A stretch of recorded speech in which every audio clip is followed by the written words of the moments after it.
Welcome to Talk of the Bay. I'm Rachel Ann Goodman, and it's my pleasure today to introduce my guest for this half hour of the program, Kevin Adler. He's an award-winning social entrepreneur, nonprofit leader, and author.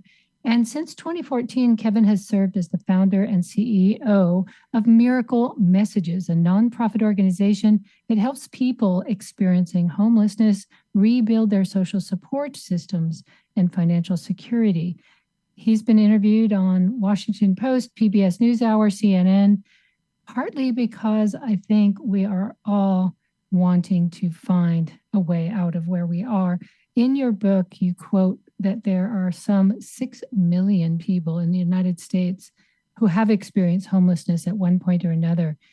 That is such a huge number. That's, I think, where we'll start this interview, and also say you are going to be in Santa Cruz tonight. Yeah, well, it's good to be here with you. Thanks for having me. Yes, I will be in Santa Cruz tonight at the Capitola Branch Library at 6:30 p.m.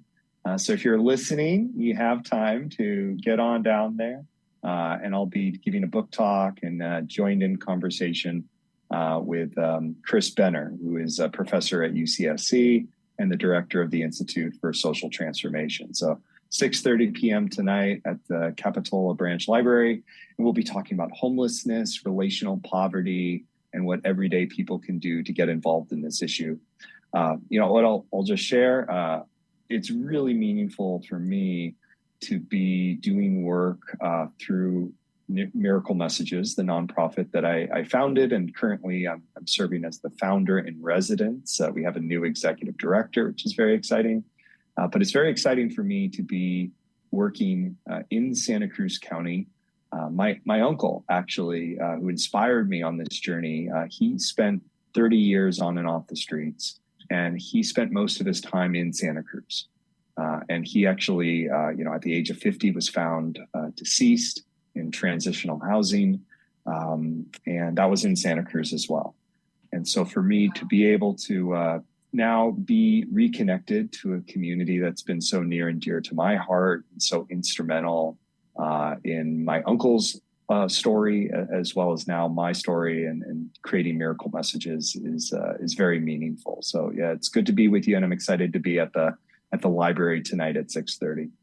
And people listening in the Santa Cruz know that there is a huge unhoused population sleeping on the sidewalk, on Coral Street, right across from the shelter, and in doorways and other places.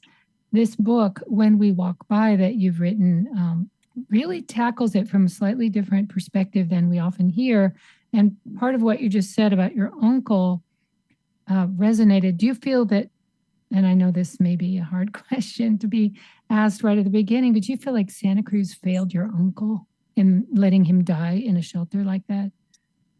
I would say I wouldn't put the blame on Santa Cruz, but I'd say we as a society are failing our neighbors experiencing homelessness.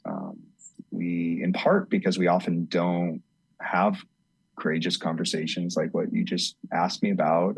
We all too often default to assumptions that people experiencing homelessness are there for a justifiable reason. Maybe it's a severe mental health issue, a substance abuse issue, but even, the question of justifiable, like people who have severe mental health issues, substance abuse issues should not be homeless. No one should be homeless. But we almost are looking for a scapegoat, some kind of reason for individual responsibility or individual failing. And I think that's in large part a societal failing, that we don't recognize how many people in the United States of America today are living paycheck to paycheck. I think it's 1 out of every 2 people are one paycheck away from not being able to pay rent. And 40% of people say they don't know where they'd get $400 for an unexpected emergency. And so when you hear numbers like that, you almost have to ask a different question than usually gets asked, which is, why isn't half the country experiencing homelessness? Why aren't more people experiencing homelessness? And I can share some of my thoughts on why that is, but I do think that the onus really is on the community, the systems, the many feeders into homelessness, from housing foster care, criminal justice system. But yeah, unfortunately, Mark was not able to get off the streets. We were very close, and he ended up passing away at the age of 50. And that is about the average life expectancy for people who are unsheltered, living on the streets. And this is someone with family. This is someone with family. Yeah, this is someone who had family. I mean, in his case, he had severe mental health issues, so he suffered from schizophrenia, which complicated things even further. You know, he'd come over for Thanksgiving or Christmas, and we'd spend time together as a family. I'd have conversations with him. Our shared love of Mexican food, in particular, super burritos. Just remember that. He never, every year, even if he was on the streets, he never missed a birthday. He always sent me a card on my birthday. Always signed Uncle Mark. But there would be times where weeks or months would go by and we wouldn't hear from him, and he'd disappear. And maybe he'd be off his meds, and some disruptive would happen, and he'd be out of touch. And usually we'd hear back from him, within 6 months at the latest. But eventually, he ended up, passing away in a transitional housing unit at the age of 50. So I'm really sorry for your family's loss and for your loss. It sounds like you were quite close, and that was a really hard moment. Was that the moment you got keenly engaged with this topic, or had it come before then? Yeah, it's a terrific question, Rachel, because it actually came much later. Mark passed away my sophomore year of college. I guess would have been about 19 or 20 at the time. And it's probably, another decade before I really started thinking about this issue in more nuanced ways. And it was connected to Mark, but what it was is, I think it was maybe I was in my late 20s at the time, almost a decade since he had passed away. And we were having Thanksgiving dinner at a family house, a member of our family's house in the Santa Cruz County area. And kind of in between, had a little appetizers before the main course, there was some downtime, and my dad and I thought, well, why don't we drive over to the cemetery where Mark was buried, and we hadn't visited since the funeral. And so we go to the cemetery. It was the first time seeing the marker, for Mark. And I sat down there, maybe a half hour with my dad, and had just this really powerful father-son conversation. And I was asking about Mark, what it was like growing up, and memories that he has of his younger brother. And then I started asking him questions about the significance of having this plot of land that we had for Mark's remains to be interred. What was the significance of it, given that we haven't visited, we're not exactly regulars here. And he just kind of started talking about like the life that Mark lived, what he meant to us, and this idea that like here's this person who never had a permanent place to rest their head in life, but now maybe in death at least has a place that is his own.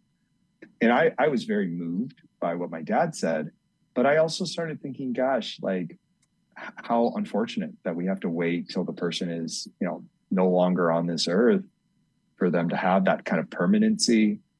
And I started thinking, is there a way for people like my Uncle Mark to have, in life what Mark never did, and maybe it would start by just hearing their stories and getting to know who our unhoused neighbors are as neighbors. And that is what launched me on this journey to get to know my unhoused neighbors, listen to their stories. And I spent a year with 24 unhoused individuals who volunteered to wear GoPro cameras around their chests and narrate their experience of what life is like on the streets. And it was through those conversations and then those videos that were heartbreaking as they were, that I started understanding what I've come to call relational poverty as an overlooked form of poverty. And then one quote I'll just share real quick was one unhoused individual said, "I never realized I was homeless when I lost my housing, only when I lost my family and friends." And that was really kind of the insight that led me on this journey about 11 years ago now. You work to reconnect people with their families, those who had good relationships or had, broken relationships they wanted to mend. Talk about that part of the project, because it seems like there are quite a few people who could reconnect and feel that they weren't so alone if they could rejoin that part of their humanity, even their immediate family. Yeah, it's an important question. I was, when I first heard, the first individual who was unhoused expressed this desire of longing for a loved one, wanting to reconnect, but not doing so. Maybe there's digital literacy barriers. I heard people mention that, phones get lost and stolen, phone numbers change, addresses change. It's hard to keep your phone charged. It breaks. You're moving around. It's been years. I heard about bureaucratic barriers. If you go to a shelter, you will look at the bulletin board as you walk in, and it's often filled with missing person flyers. Messages from family members desperately looking for a missing relative or loved one who they suspect is homeless. And because of concerns on HIPAA, violating HIPAA, privacy, confidentiality, shelters often won't confirm or deny whether someone's there, or even create like a double opt-in. So I'd hear about these bureaucratic barriers, but by far the biggest reason I hear over and over again of why people are disconnected is the emotional barriers. Feelings of shame, self-loathing, basically not wanting to be a burden. And so, as heartbreaking as that is to hear, I realize that's something that everyday people can actually be part of changing. Because the stigma, the shame of homelessness, well, why is that person feeling so down on themselves for something that is almost inevitable in a society that doesn't produce enough housing, or that has such a high cost of living, or such meager social safety net and inaccessible at that. So part of our work at Miracle Messages, which began with family and friend reunification services, was having very compassionate conversations with unhoused neighbors and saying, you matter, you're valuable, and we don't know how your loved one's going to respond. We don't know if we'll be able to reach them, but we think that your message, your miracle message to your loved one, is one worth sending. And if you want to say, I love you and I miss you and I'm sorry and I want you back in my life, whatever message you want to say, we will honor that and try to find your loved ones and do digital detective work with our community of volunteers. And if we find the loved ones, we can't promise how they're going to respond, but what we can promise is we'll try to deliver it, and we'll honor it with the same respect that we'd want if it was one of our loved ones who was sending the message. And that's how we started Miracle Messages. And, we've now done about 1,000 reunifications. That must be such an emotional moment when the person who has been unhoused finally does connect and get, in the case when they are accepted and welcomed back into the fold. That must be so gratifying for them, but also for you for having facilitated it. It's a beautiful thing. And, I would say, for listeners, you may be inspired and compelled and say, wow, this is incredible. And some of you might be thinking, well, gosh, sometimes family is part of the problem, not part of the solution. I'd say this is not a silver bullet for ending homelessness. This is not a one size fits all. There's people who it would be a very bad idea to try to reconnect. Family might be part of the problem, and not part of the solution. But what we are getting at a deeper level is this idea that relational poverty is poverty.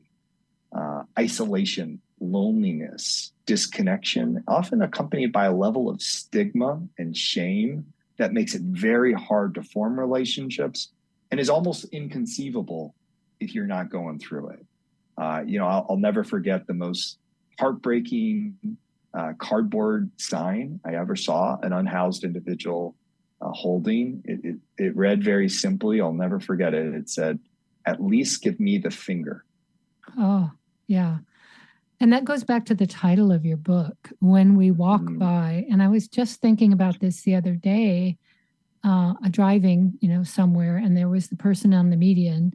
And when you stop, if you aren't going to give the money, you're just sitting there in this incredibly sad and uncomfortable situation, worried about their safety, not sure what to do, but also feeling a horrible sense of hopelessness and failure. Yeah. At least that's what I was feeling. Unlike the person behind me when I was walking who said, "I'm just sick of the homeless." That's the other extreme. And I think maybe if they sat with that for a while, they would say they're sick of feeling hopeless about doing anything about it as a big problem. Not, I handed this person $3, but how do we permanently impact this large number, especially in Santa Cruz, one of the most expensive places to live, second, to San Francisco. Mm-hmm. Yeah, it's such an important point. We our mission at Miracle Messages, and really one of the inspirations for writing the book. So our mission is twofold. We say no one should go through homelessness alone, which we wish we could end a word early. No one should go through homelessness. But while homelessness is a thing, it should not be a fundamentally isolating, otherizing experience. And second part of the mission, we say no one should feel helpless on this issue. And I'll say this, after 10, 11 years of doing this work, there are so many issues in the world where you read the front page of the newspaper, you turn on the TV, and it's easy to feel overwhelmed. It's easy to feel helpless, totally frustrated. And it's like, what can I do? I feel totally insignificant and incapable of making any difference in fighting for what I believe in. What is this going to do? I'm going to say this full stop. Homelessness should not be and is not truly one of those issues. And it often, we don't talk about it in those terms. It can feel insurmountable. When we actually think about all the inflows into homelessness, it's mind-boggling. And yet, because homelessness is such a community, not even community, neighborhood, city block, street by street issue, since so many of our unhoused neighbors were once our housed neighbors. 90% of people who are unhoused in California were once housed in California. And county by county, it's about 70% who were unhoused in an area were once housed in an area. So these aren't, folks from planet homelessness that have beamed down to, these are folks who are our neighbors, sons and daughters, brothers, sisters, moms and dads, friends, classmates, and neighbors. And there is a lot that everyday people can do because of the stigma and shame on homelessness, the lack of connection. We found lives truly changed through the reunification program that we offer, the Phone Buddy program that matches everyday volunteers, people who want to commit 30 minutes, 20 minutes a week. Phone calls, text messages will match you with an unhoused neighbor for calls and texts. We have a community, we have training, we try to support those relationships. And then we've started offering basic income and giving people money directly and believing that they know better than anyone else what to do with that money for themselves and their family. So I would just say, if folks listening feel helpless, I get it. This is where I started on this issue, and it can feel insurmountable. But would invite you, whether it's coming tonight, 6:30 p.m., Capitola Branch Library, Santa Cruz County, or whether it's, getting a copy of my book, When We Walk By, or reaching out with Miracle Messages, or just thinking about homelessness a little differently, visiting the shelter, getting to know your unhoused neighbors as neighbors, having conversations, getting close enough to hear and see what's the situation and context in which they're facing homelessness. What are their barriers to housing? I actually think the closer we get, the more clear some of the solutions to homelessness become, and what each person needs becomes more obvious. So I feel more optimistic on this issue now than I did 10 years ago. What do you think the role of government is in solving this problem? Because it's often, framed as a public health failure or a individual's problem. Like, why don't we give enough to charity and therefore solve the problem? But government has a role to play And there's often lots of grant money coming in, but we don't always see the result. So what's your thought on that role of probably local governments or even, the state of California? I heard at one point that Governor Newsom had promised, a whole bunch of tiny home villages springing up all over the state or FEMA, trailers. We haven't seen one. So what do we do to goose our governments to do things maybe more directly? Because what you said, universal basic income and, hey, a place to live, that solves. Homelessness is somewhere to be where that you are housed, even if it's a small space. So tell me your thoughts on the systemic role that government could play. Yeah, well, at some basic level, homelessness is a policy choice. It is not an inevitable fact of life. Listeners who, grew up and lived as children or as adults prior to the 70s and 80s, where the modern day homelessness really became, kind of what it is through a variety of factors we can talk about. We probably remember a time where homelessness was not nearly as rampant as it is today. So given that homelessness is as a result of failed policies and deeply flawed programs, it requires the government to do better, for us to expect more of the government. And that involves, as one very concrete example, housing of all types. So in the mid 90s, in the Clinton administration, the budget for public housing was slashed by about $19 billion. And around the same time, the budget for prisons and incarceration was increased by almost the same amount. And so in some very real sense, our nation's, kind of paraphrase Michelle Alexander and the new Jim Crow and some of her analysis, the nation's prisons became the de facto housing program for so many people who are poor and who are disproportionately people of color in our country. So I think the government needs to invest in housing at all types. I think we need to look at programs like basic income and direct cash, recognizing how long it's going to take to build enough housing. We need to be able to meet people where they're at today who are living and dying on the streets, whether it's direct cash, tiny homes, interim housing, transitional housing, rental assistance, prevention. We don't talk nearly enough about the number of people who are barely getting by and avoiding homelessness just through family, friends, couch surfing. So the government can play a role there. Sorry to interrupt. I heard a really interesting interview where they had a housing trust in one city. The city bought up a bunch of houses that were being used as Airbnb, and they turned them into public housing. And that really maximized the number of homes available and units available in that city. And I thought that was a really specific thing. Yeah. It's a great thing because what was happening was the opposite, that all these homes were being vacated of their residents and turned into Airbnbs, which pretty much put them off limits to people who wanted to live there on a regular basis.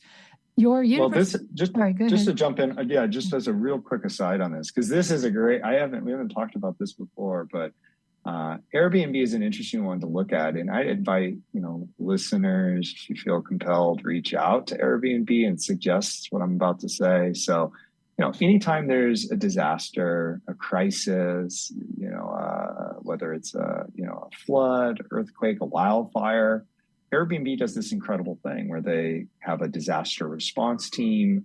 They work with hosts in the region or just outside of the region to basically open up their homes and say, okay, well, great. These folks are in this time of destitution and difficulty. We're going to be good neighbors and we want to open up our homes. We don't need to be paid. But what we would ask is from Airbnb to maybe provide the insurance and the assurance that if there's any issues, safety issues or damage or someone overstaying a time there, that will be protected, right? Otherwise, I'm making myself, potentially vulnerable. That same level of care and support, Airbnb could, but has never, to my knowledge, provided our neighbors experiencing homelessness. And that's because we don't look at homelessness akin to the disaster that it is.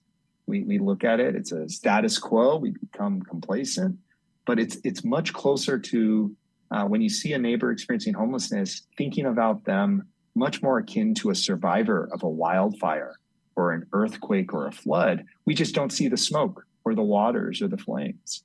So I would invite Airbnb and other tech companies to think about how they can truly put their money where their mouth is and help people in our communities who are without housing today.